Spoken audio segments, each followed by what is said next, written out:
Welcome to Out of the Lab, a podcast interviewing entrepreneurs who've taken research out of the lab and built it into a company that's serving the world. These entrepreneurs are heroes, and the planet needs more of them. So tune in, learn from their successes and failures, and get inspired. Visit bountiful.work to join our community and realize your power to save the world.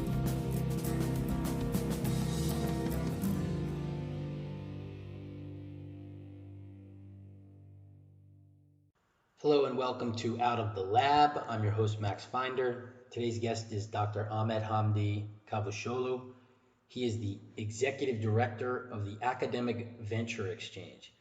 AVX focuses on solving the talent valley of death for deep technology ventures that come out of research institutions in the United States. In the last 4 years, AVX has worked with 520 proto-ventures, 33 different universities, and they've generated over 10,000 connections for these teams, C-level people, experienced entrepreneurs, board members, founders, investors, etc. Hamdi has a BA, BS in chemical engineering from Tufts. He did his PhD at Columbia University in the lab of Dr. Ozgur Sahin. He has a few invention disclosures that we talk about on the podcast. He spent a lot of time as a fellow, 6 years, I think, as a fellow and a senior fellow at Columbia Technology Ventures in the Tech Transfer Office of Columbia University. So he has a deep experience in technology transfer. He was also an advisor on the BioMedX Accelerator at Columbia University and was an I-Corps instructor at the from the NSF.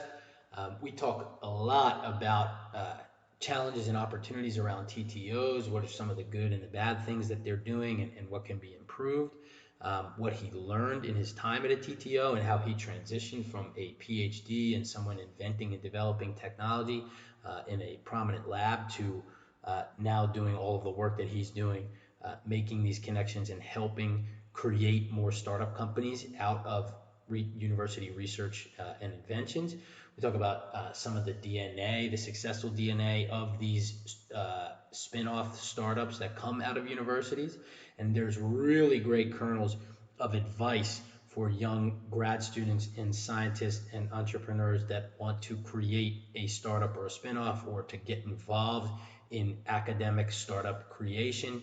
It's really an amazing program, and Hamdi has a wealth of knowledge on the subject, and he's definitely a great person to connect with. So listen, enjoy the episode, visit bountiful.work for more, and thank you for tuning in. Hamdi, thanks for joining. Of course, it's a pleasure to be here.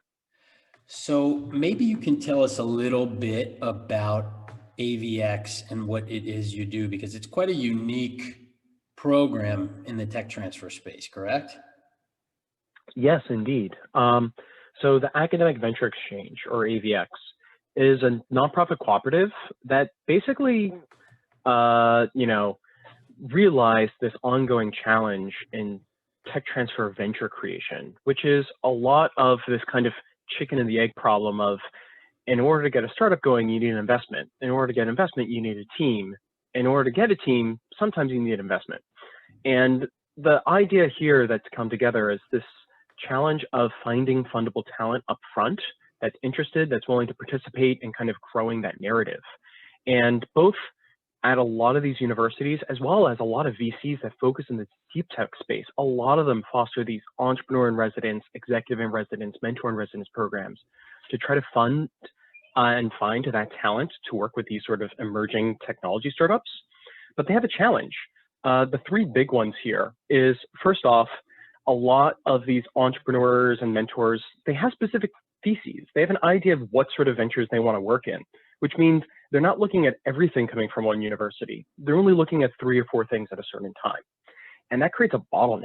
And in this bottleneck, if a team, if a researcher and this entrepreneur can't resonate on vision, on personal chemistry, things don't really come together. And ultimately, for both universities and entrepreneurs, they're very, very committed to kind of figuring out, hey, I need to find as many deals as possible. I need to get decision process here to decide which ones to bet on and which ones to really focus on. And then after focusing on them, then harvesting the returns from them many years down the line. That focusing on startup creation sadly gets lost.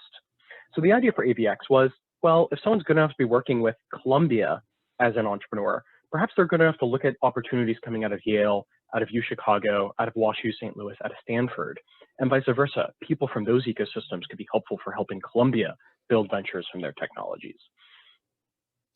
So do you only take people from, well, I know that you work with like 11 different universities, something like that, or research institutions. Is it only a pool of people, entrepreneurs that are already enrolled, so to speak, in entrepreneurs in residence programs at these universities?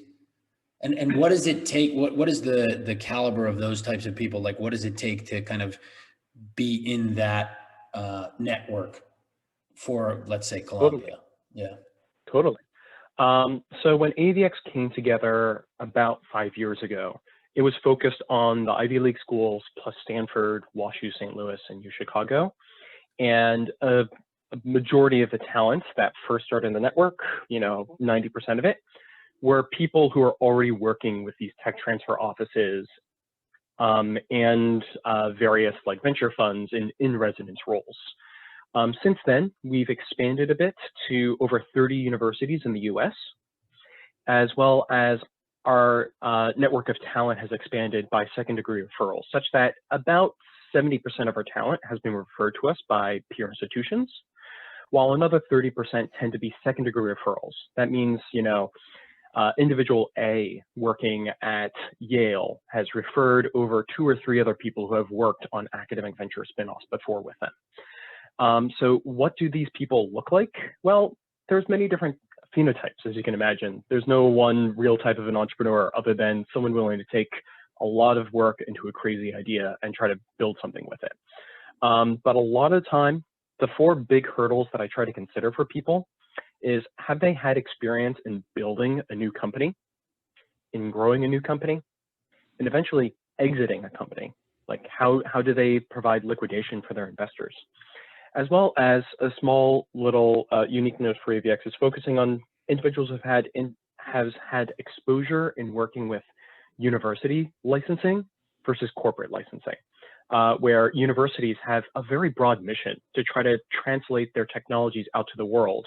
While if you're trying to negotiate for a license from Pfizer or Dow Chemical, it's a lot of time can be much more transaction focused. And let me ask you this, because I'm approaching this, and I think a lot of our listeners are quite kind of young and novices in this area. Like, if it's the chicken and the egg, right? Like, if you need to have successfully built an academic venture in order to be considered to be an entrepreneur for an academic venture, how can young people break into that? Totally. There's a few different ways they can do that. The first big news story that you can envision is trying to build your own, but find that kind of mentor. The best way that I can communicate to people out there is that a lot of scientists pride themselves from the research labs that they trained in, and the research labs their advisors and their peers trained in before them. And there's a lot of talk of academic genealogy. And in the entrepreneurship space, a lot of people talk about their entrepreneurial genealogy.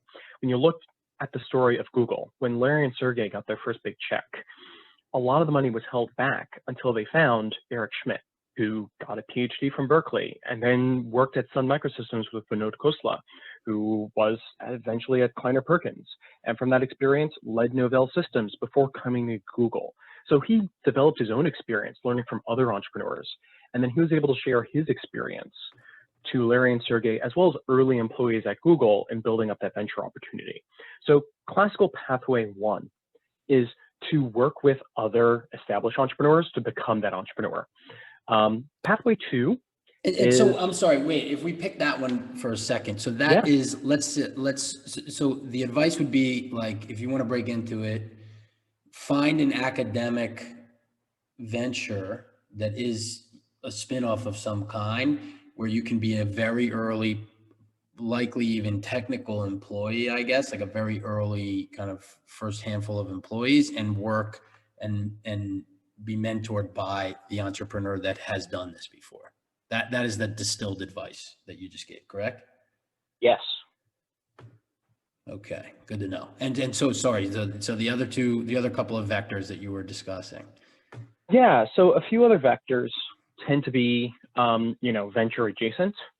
So people who serve in business development roles at major companies where they're focused on startups, or working in venture capital, or working in consulting, where you actually interact with a lot of these emerging companies and the ones that are growing rapidly that have these like big questions of which fires can we put out, which ones we have to sadly let keep burning, and how do you learn very fast. So option two, in order to get into this space, is to develop your own experience. And the advantage here in the second pathway is that there's a growing number of opportunities to do this during your studies, during your research, during secondary activities. A lot of venture funds are starting up fellowship programs that are both kind of focused on emerging investors as well as emerging entrepreneurs. Like, hey, let us expose you to these early startups. Let us expose you to these other entrepreneurs and investors in our community, such that you can kind of refine your idea. You can really kind of battle test it and see what works and what doesn't, as well as get an idea of where are the challenges, where are the needs in this space that people really need to click into. And then for kind of the third approach for people to try to get into this kind of entrepreneurship space, as I like to darkly joke from time to time, is be open to help other people. And this is probably a sidecar to those first two pathways, where really a lot of the time for an early entrepreneur is kind of figuring out what problems are out there that can be solved and how to really build a solution to solve those.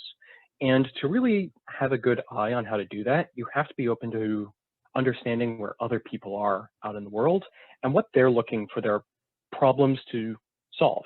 And some of it might be assisting in discovery, helping them find other ideas, which helps open your own eyes to technologies and opportunities, as well as problems out there that people are really frustrated by, as well as a way to learn as you engage with other people, because a lot of early startup creation, it eventually boils down to sales. How do you convince other people to buy into your journey? And you really develop that experience by talking to people. Yeah, I love that advice. It's so opaque and so specific at the same time. Like, get on the phone and talk to people and meet with them. And a lot of the stories we've had on this podcast are kind of like that. Like, I think about this guy, Livio Valenti, who was in Cambodia and kind of reached out to a professor at Tufts after seeing his TED Talk, and now is like one of the co-founders of this startup that emerged from his lab. And it's just because he was looking to solve a problem. He got on the phone, and but it works, and at the same time it's very kind of nondescript and vague, right? But it's the Yes, secret. it is a hard space, and one of the big challenges for both entrepreneurship and academia is a lot of social signaling. People will talk about these great research labs because they've developed that resonance, that cachet that really connects us to, I've really focused onto this one problem very well. For example, from Tufts, David Kaplan and his research peers have really dived into understanding silk engineering and silk scaffolds.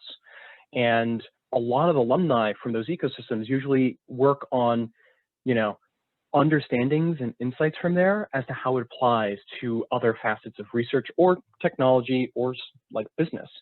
And a lot of the time, you really get that experience from, just putting yourself out there and asking those sort of questions of what can I do with this, as well as being open to understanding that 90+% of the time, it's a lot of confusion and disappointment as you try to figure out, is this really a thing?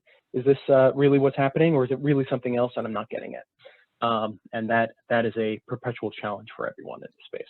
Yeah, this startup app that I mentioned, Livio Valenti, it came out of David Kaplan's lab, actually. Yep. And so I think that's that's really great advice for the people that are listening. I just want to hone in on that a little bit, but it's like you just got to pick up the phone and try to be helpful.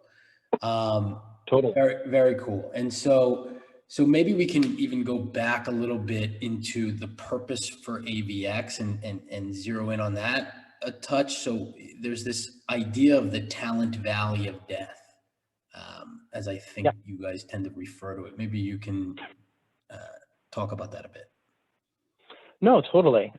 So a challenge that some people tend to forget when they're early in starting their first startup is when they speak to their first investors, be they angels or VC funds or corporates, a lot of the time, the people who are interested in investing in you, they will get about 90% of the technology, maybe more. You're usually speaking to very technically proficient people if they're willing to take that risk to be in this, technically deep space. But the challenge for them is they don't know you that well. And especially for VC investors who ultimately, they have to report to their limited partners. They have to convince them that this deal has the opportunity to return the fund. Their limited partners don't really know the individual things that are happening for the team. They might have a good idea about the market opportunity. They might be kind of interested in the technology product, but really what gets their eyebrows going for a new company that's created is, do they recognize a name? And you see that a lot in the news of serial or serial executive goes create startups and gets well funded, partially because they can automatically engender that trust. They have that long track record that allows investors to look at it and say, okay, we trust you to build this thing because you've had experience building in the past. So, challenge of Talent Valley of Death 1 is how to show that you've had experience in building things.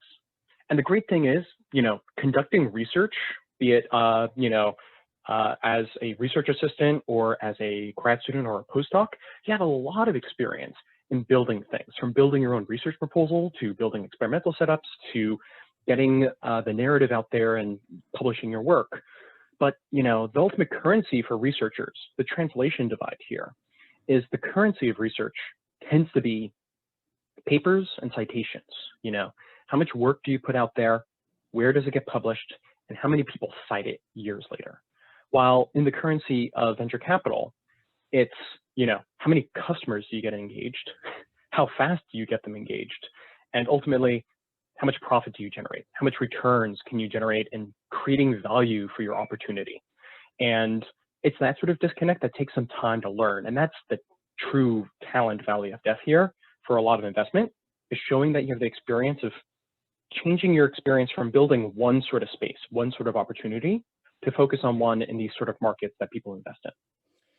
Right. And so often enough are those two different, they're two different people, right? There's the researcher and a grad student that is in the world of citations and papers and patents and things like that. And then there's the experienced entrepreneur that is more in the realm of fundraising and collaborative, agreements with industry and things like that. And so that's, in a nutshell, also what you do, right, is there's one person on one end and one person on the other end, and you make that connection. Totally. And the advantage here is you really start to create more of those entrepreneurs as you connect them to these emerging scientists, these scientific entrepreneurial leaders.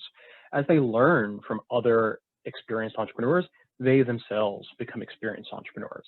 So this, ideally, is kind of a feed-forward system where you keep growing into it, and you can kind of predict how you keep growing this, and therefore you can continue to grow this. And it leads to this kind of positive feedback loop.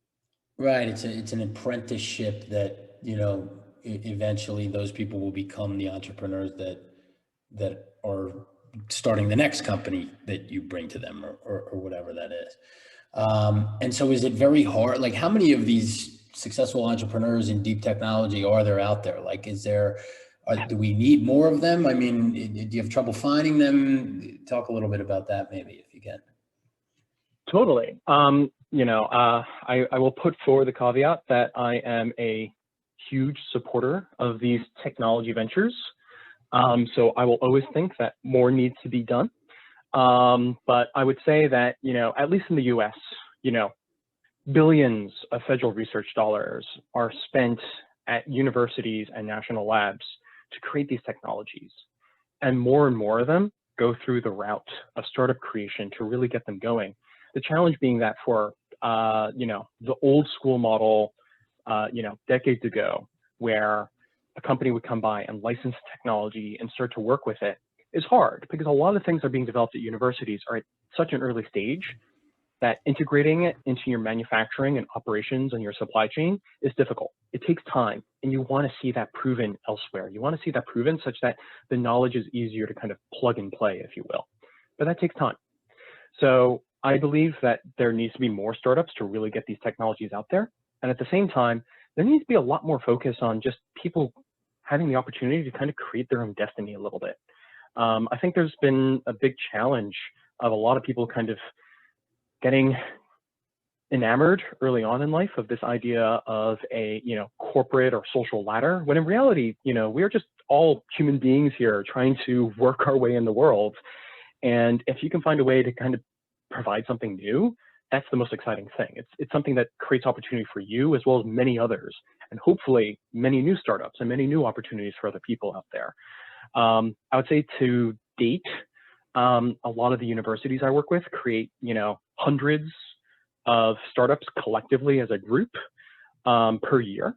And a lot of these opportunities, about 25 to 30% of them, eventually reach a successful exit. This is based on data primarily in the life sciences, though. And so let's say, so you're working with 30 universities, there's hundreds of, I guess the low hundreds number of startups that are created every year by these universities. Is there more potential in your estimation? And if so, can you quantify that? How many startups are we leaving on the shelf, so to speak? Yeah. So there's been a few estimates by people with considerably more experience than even me in this. Some, for example, looking at just the Boston area, looking at just the disparity between male and female entrepreneurship, predicts that over the past decade, there's been 40 female-founded startups that have been left behind. And that's controlling for all the other sorts of opportunities that get left behind and fall off the shelf. But, for every kind of new company that's out there, a lot of these universities probably have 10 different patent applications and probably 20 or more invention disclosures, which are suggestions of hey, I think I have a promising idea here. So there's potentially a wealth of many other opportunities there, or ones that aren't really well-timed for the market, but could still use some effort in trying to mature it and figuring out where does it fit in. And you say that TTOs, the tech transfer organizations at all of these universities, are starting to realize the value in startup creation, correct? I mean, is there a reason why, or it's just the way that the world of Facebook movie influenced everybody? I mean, what do you think is behind that? Well, for a lot of these universities, they've had a long-running experience and exposure to startup creation from their technologies. And for a lot of these universities, they've started to become, entrepreneurial launch pads. A lot of them having this experience of hey, I've developed a new drug or a new medical device or a new advanced material or a new algorithm for kind of processing data. The kind of emerging interest in TTOs in getting into the space is kind of twofold. The first half is, as I mentioned to you, a lot of big companies are becoming less and less interested in directly licensing from universities, because the technology, might be just fresh from the bench and might not be ready for, larger manufacturing, or not yet been validated in the clinic for therapeutics or devices. And they would like to see that risk externally. And you see this in a lot of the investment of these large corporates, both through their corporate VCs, as well through business development deals, where they kind of put their R&D budget into investing into a portfolio of startups that are strategically of interest to the company, but allows them to be very clear about where their R&D risk is, such that if any one startup goes, they can be hey, that was an unfortunate bet, but that's what occurs in this space. We can figure out a way to kind of balance our budget and manage our strategy there, versus the hardship internally of cutting a project because it didn't quite translate in person there, and then trying to reassign people or trying to figure out where to kind of rebalance the human capital they have inside your corporation.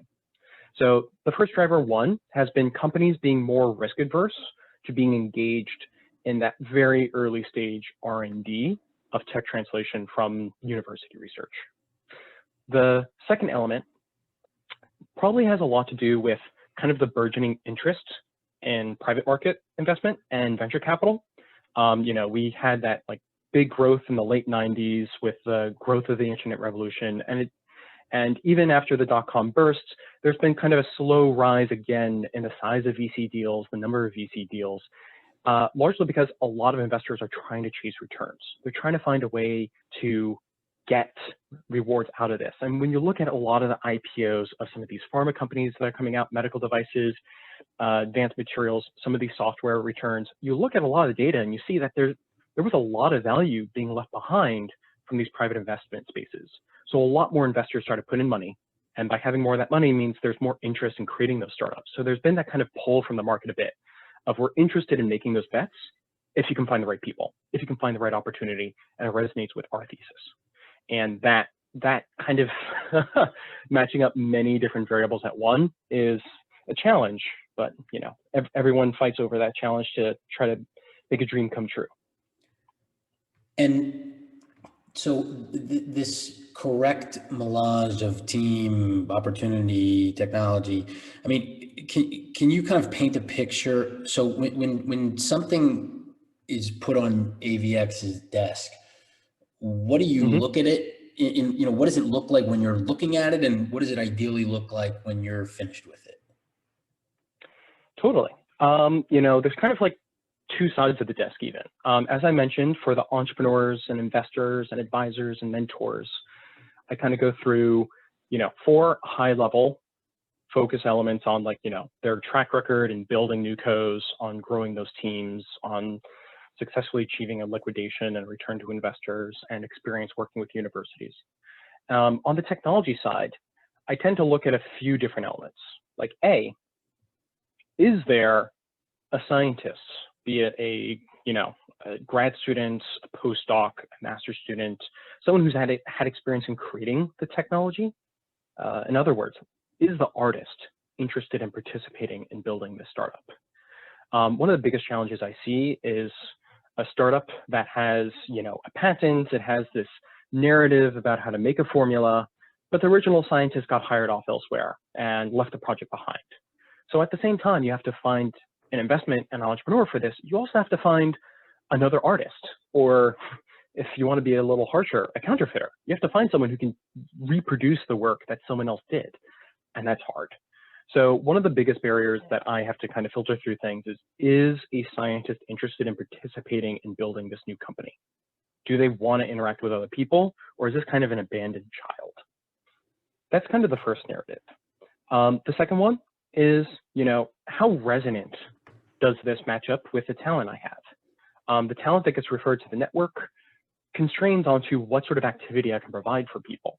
If I have a lot of talent that are very interested in pulmonary indications, but I get a therapeutic focused on peripheral arterial diseases, well, there's some overlap there, Our lungs also carry our blood, but sometimes I might end up saying, hey, I'm not sure I have the right sort of mix of talent here to really be rewarding for you to try to find people.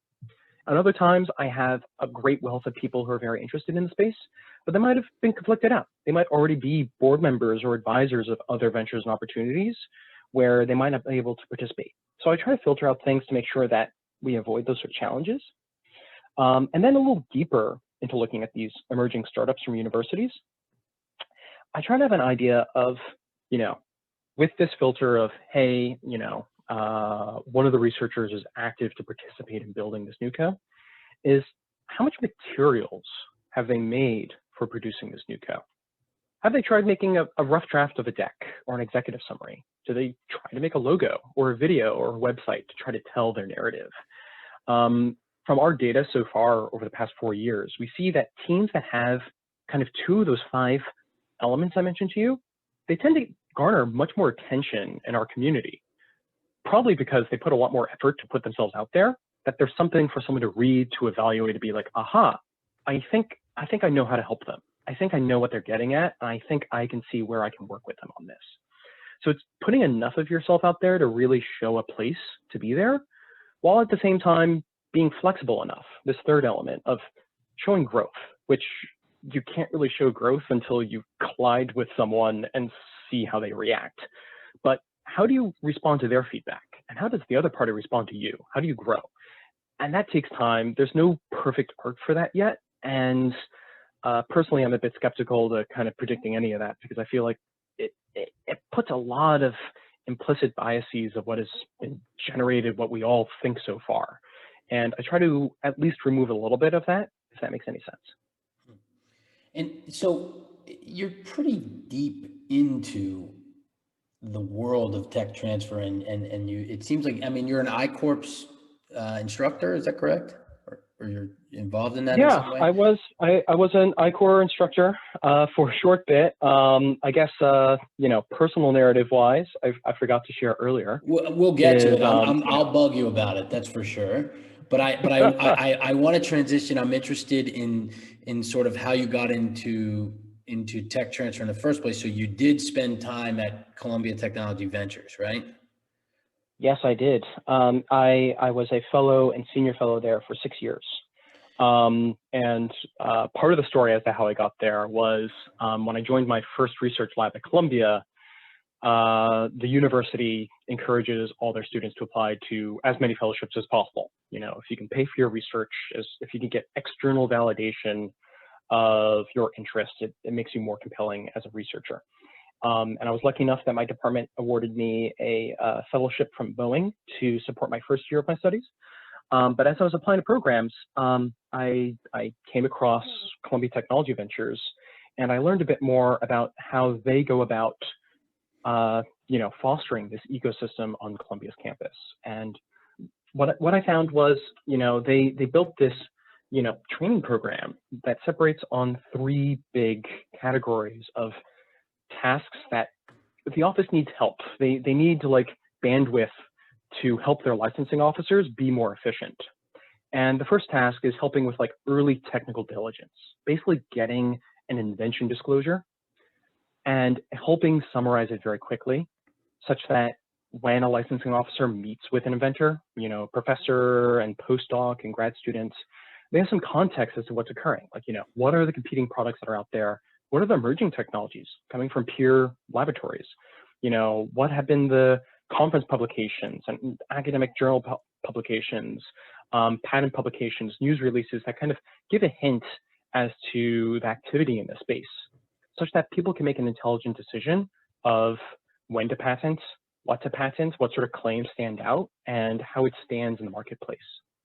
The second big task, that this engine needs help with is getting marketing copy out there, getting your narrative, crafting a story. So about 1/3 of the tasks that we had was, making these technology briefs, which are, 3-paragraph summaries, as well as highlights about the value propositions. Why does this technology stand out? Why is it promising for a customer of a large business or small business? Why is it compelling? And then finally, a lot of the work that we insisted in was kind of business intelligence, kind of doing deeper research to figure out what are licensing terms here. If startups are being created, what sort of investors are interested? What sort of geographies and ecosystems? What has the deal rate been like? One of the biggest challenges for creating a startup is you speak to an investor and you're like, man, your idea is great, but we're conflicted out. We invested in another bet in the space and we can't invest in you. So figuring out like, which investors are interested in making a deal in that space, but are, blocked, which ones are still available, as well as kind of finding the right sort of early ideas there. So we spent a lot of work in kind of aggregating that data, making these internal reports and sharing them for both the office to make their own strategic decisions, as well as with researchers such that they can have an understanding of, hey, this is why we're making this sort of patent. This is why we're supporting you in going in this proof of concept accelerator on campus. Or, hey, we have an annual pitch day and we want to help you build a pitch deck to share in front of investors and entrepreneurs to potentially build something. Or we want to present to you in front of the executives and residents we have at Columbia to see if there's people who can give you kind of that refined feedback to figure out like, where do you fit in here? What kind of questions you need to answer before this can really take off. And, you know, 6 years of experience there was a huge help and a huge way of opening my eyes as to how this industry operates. And during my own PhD, I filed invention disclosures. I worked at the BioMedX Accelerator as a TA for some time. I had eyes on creating a startup myself until I was lucky enough to be kind of shown the way of the world and told a bit like, hey, you find someone who's previously successful in clean tech, in medical devices, you're 10 times more likely to get funding. And if you fail, you're much more likely to have a successful failure. You know, you fail in a network of people who recognize you, where they get an understanding of what you built. You didn't fail in a vacuum, but you failed ready to create your next venture and your next opportunity. And it led me to realize like, hey, you know, how do you build these sort of networks? How do you help them? And that really got me exposed to all this and really prepared me to transition to, you know, helping build up and run Academic Venture Exchange. And what was so you had an invention disclosure and you were thinking about trying to do a startup in it. And what was the advice was to work with somebody who's been successful in this area, and what can you talk about what that was for you? Like, did you specifically pursue that, or yeah? So one of those ideas is still being matured as a startup. So two of the invention disclosures I had, one was very deeply focused in my thesis, which was a theory of renewable energy from natural evaporation. And it involved kind of predicting, you know, from water reservoirs that are available based on climate data and climate and, you know, performance of these hydroscopic responsive materials.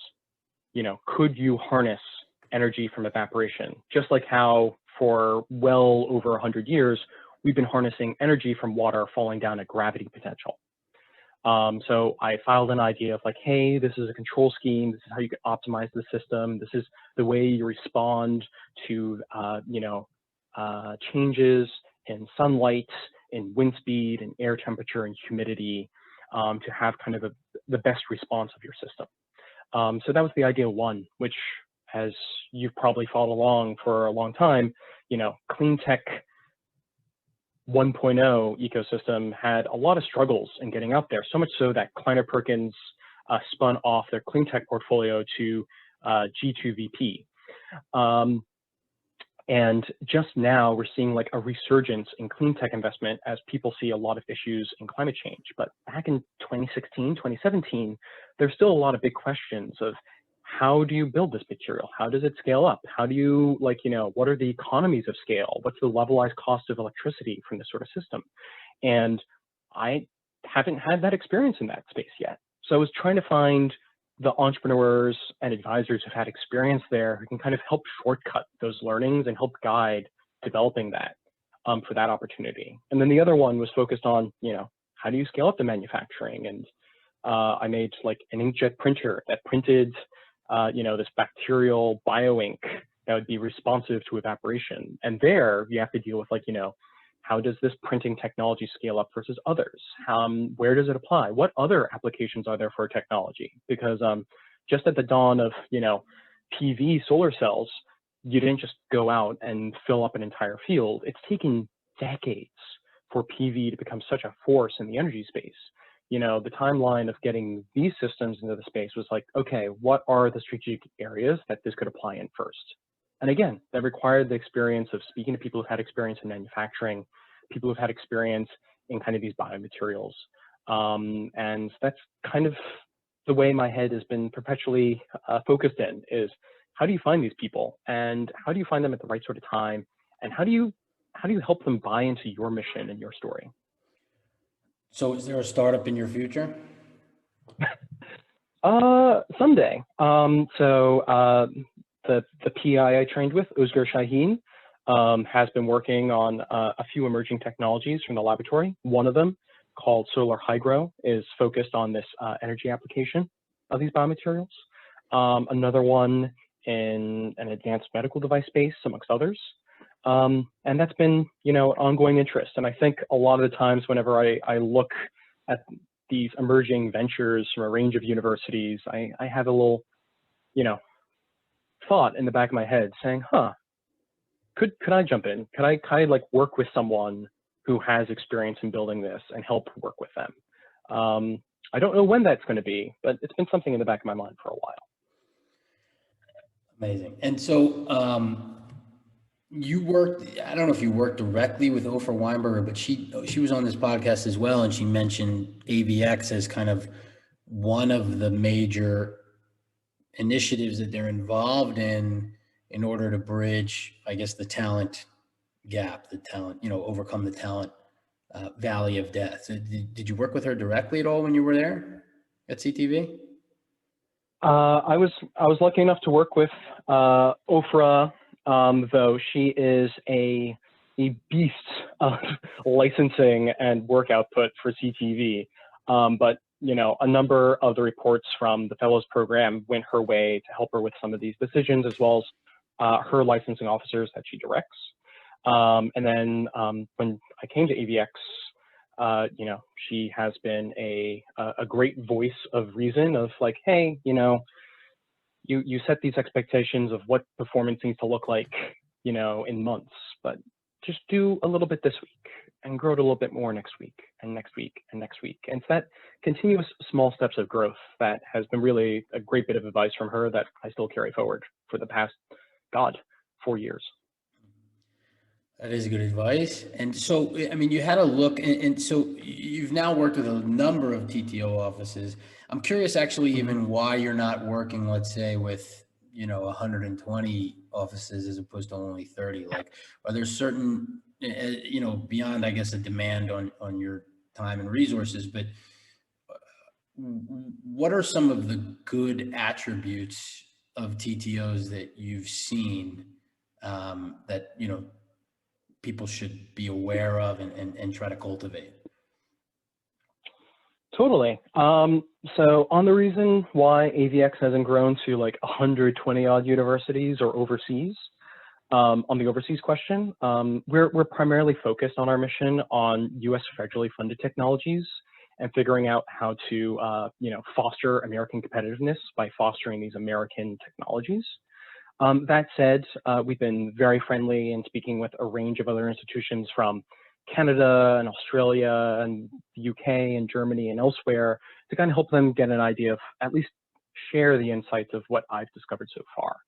And some of those insights of like great operating tech transfer offices is ones that have an understanding of the kind of very mixed, complicated role a lot of these TTOs work on, which is both kind of being the advocate for their universities, for their researchers, for the technologies these researchers generate, as well as the communities at large.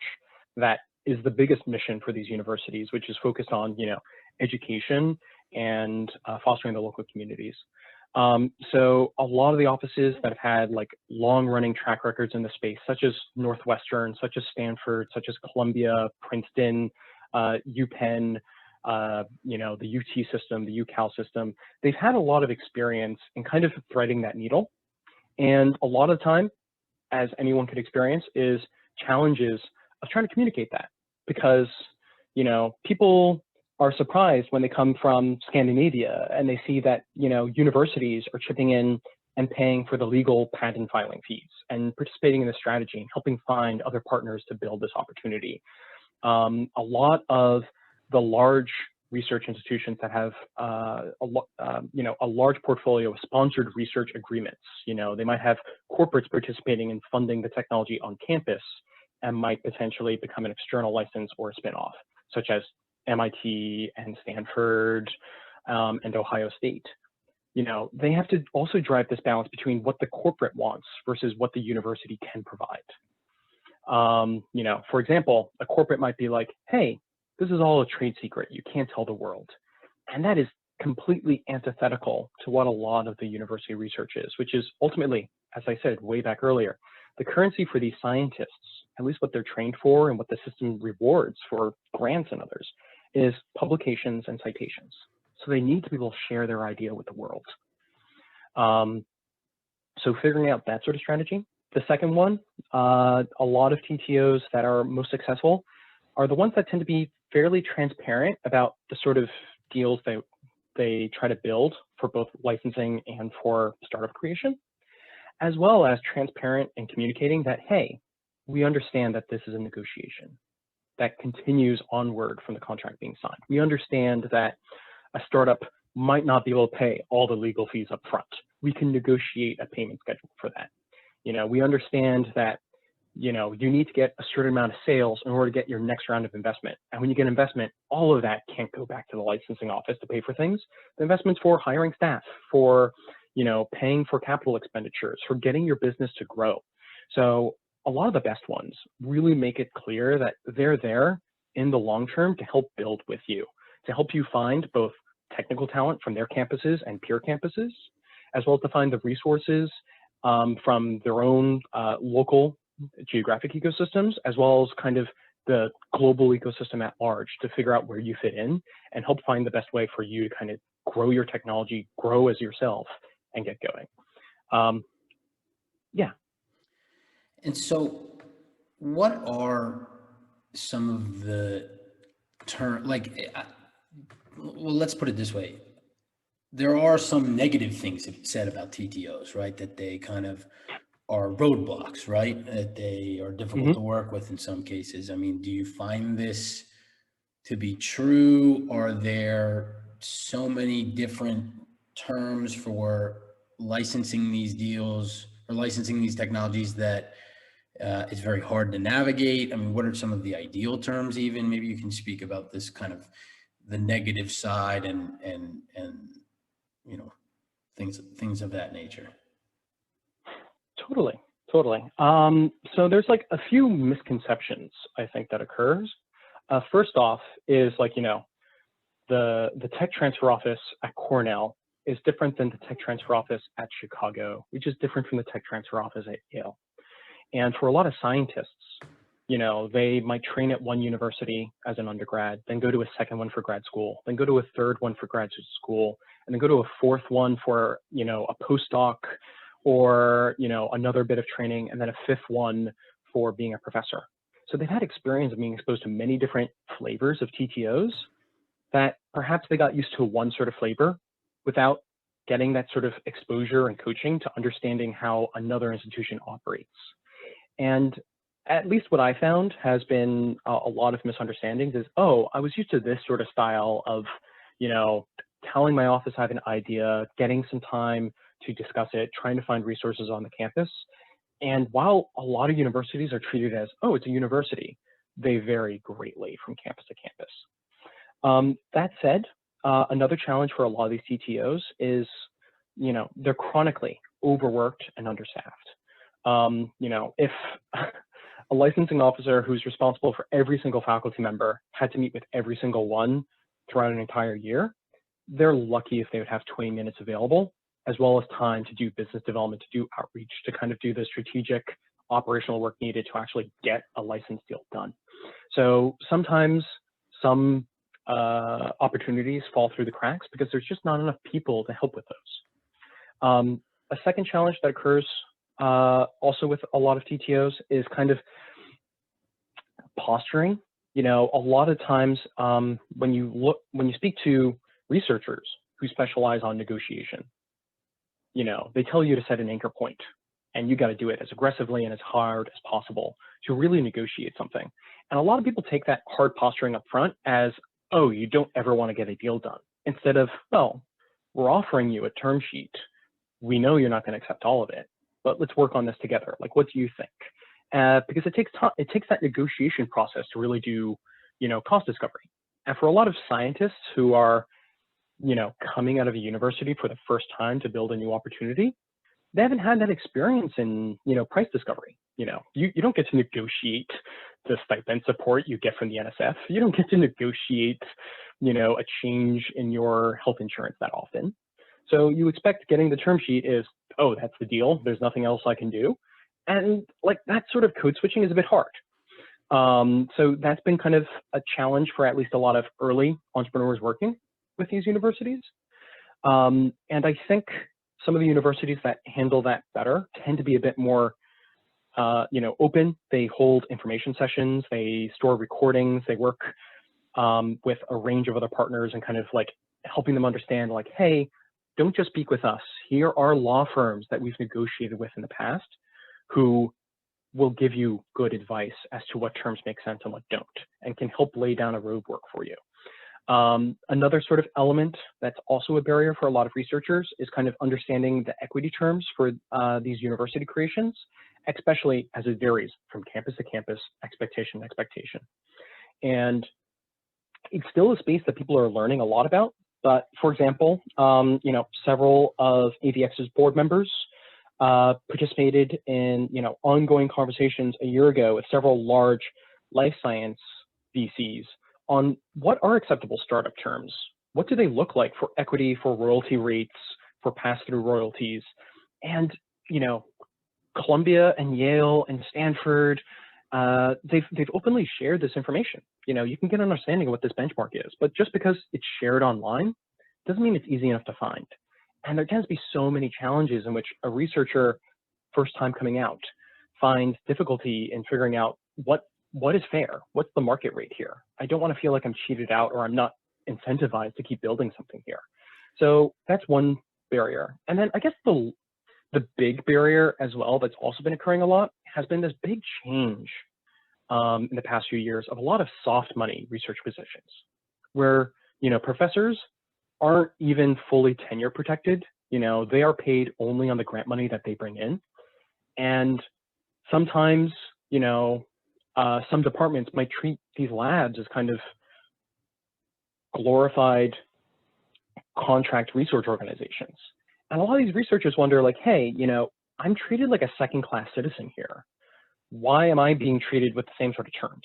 Like, where's the benefit in this space for me? And that's a space that, universities are starting to come around to, that people are starting to speak with, but it takes time. And it takes time in kind of pointing out these challenges and seeing like what works and what doesn't. And I know you mentioned a lot of different things. I mean, off the top of your head, what are some of the solutions, right? So like, even I think about AVX and it's like, if there are unfair terms in a license, it'll be much harder for you to do your job of recruiting a high-class entrepreneur to come and lead the company if he sees that he's not going to own as much as he wants to own, potentially, right? Totally. I mean, what are some of the solutions to these things that you think are happening or can happen, and what should people start to focus on? Totally. So for some of the challenges on kind of, on equity distribution as well as fees, is people buying into this, this is an old school answer, but one that still works, is, have it vest, just as you pay the legal fees over a few years, the equity that you get and hold will vest over time. Second is, doing, for these universities, share your work, share your data, just as you ask these universities to do this sort of research. It takes time for people to kind of be open enough to understand that this isn't ideally a one-time transaction, but make it open enough that people understand that if you're successful with this venture, hopefully you come back to us again and again, and hopefully your alumni come back to us again and again. And, setting up that culture, setting up that expectation is a challenge so far to date, because a lot of these tech transfer offices, they're not they're an unfunded mandate. A lot of them operate in the red because it costs money to pay for these legal fees. It costs money to pay for the staff to do all these licensing deals. And since there's no funding externally for supporting this, a lot of the time you're judged on your P&L, which means you have to focus on getting as many returns as possible, or at least paying off the patent fees, so you're not being labeled as too much of a risk on maintaining these. So there's also a bit of a change that needs to occur at kind of the university strategy level, as well as like with the federal government, which with this, the US ICA, the Innovation and Competitiveness Act, provides funding for these tech transfer offices. And the hope is, with this added funding, these universities can be a bit more broader in understanding like, hey, we're not handicapped anymore from purely trying to get as much dollars from this as possible to pay our fees and try to be positive and not have the trustees be like, maybe we need to cut back on patent fees here. But instead have them be focused on, hey, how can this serve as a resource that helps us grow the innovation coming from our university, and how it can help build our community at large. Well, I appreciate that answer. And so we're going to wrap up soon, but there's a couple of things that I ask everybody and that I want to get into. Of course. If you had to give yourself some advice back maybe when you were doing your PhD or something like that, what would you tell yourself, knowing what you know now?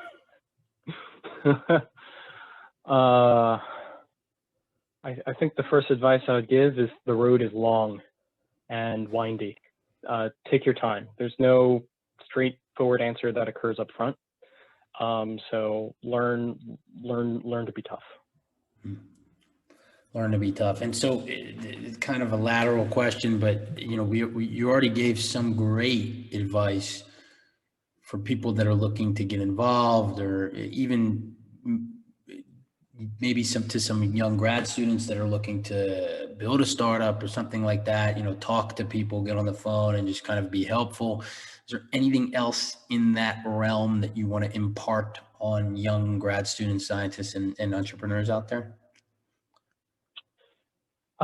Totally. I might be repeating myself a bit, but no, that's okay. Along with being tough, be open to grow a bit. You've been lucky enough to get this far, to get research grants, to go to conferences, to get publications, and go through that tough gauntlet. And recognize that you have a lot of learnings there, but there's a lot more that you can learn about the rest of the world. And it takes the openness to kind of speak with other people to get there. And even for the most introverted people out there, it's helpful to kind of ask for help from people. And I think that's one of the challenges that occurs for a lot of grad students, is sometimes they forget to ask for help and they get very focused on solving the problem themselves. Well, that's a great piece of advice. Does everyone need a PhD? That's my final question. That's a good one. Not necessarily, but it's highly linked.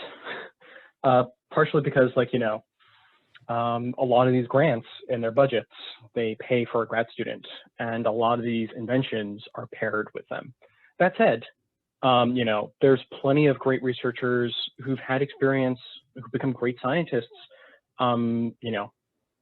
dropping out from their PhD or being on a perpetual sabbatical, or as a master's student or as an undergrad.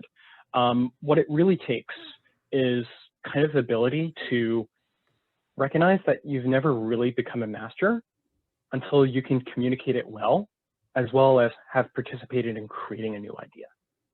And while a PhD might be part of that process, another process of that might be writing a book or running your own blog for 5 or 6 years focused on clean tech or water purification technologies, finding a way to kind of contribute to kind of collectively aggregating your knowledge, as well as kind of finding that insight to share with others. That's when you really become an expert. The PhD just happens to be that placeholder of it. Hamdi, this has been excellent. I think it's a great place to wrap up. Where can people find you if they want to connect? What do you prefer? What do you like? Totally. People can find me at avx.io, or you can find me on LinkedIn. I have a long name, but I assure you, if you look for a last name spelled Cavusoglu, you'll probably find me. We'll link to it anyway. We'll make it easy. Hamdi, thanks for joining us. I appreciate the time. Max, it's been a huge pleasure. Thank you. Thanks for listening, but now we need your help. We're building a community of scientists, students, entrepreneurs, industry leaders, and investors to commercialize meaningful technology and research. Join us at bountiful.work today to find opportunities and realize your power to save the world.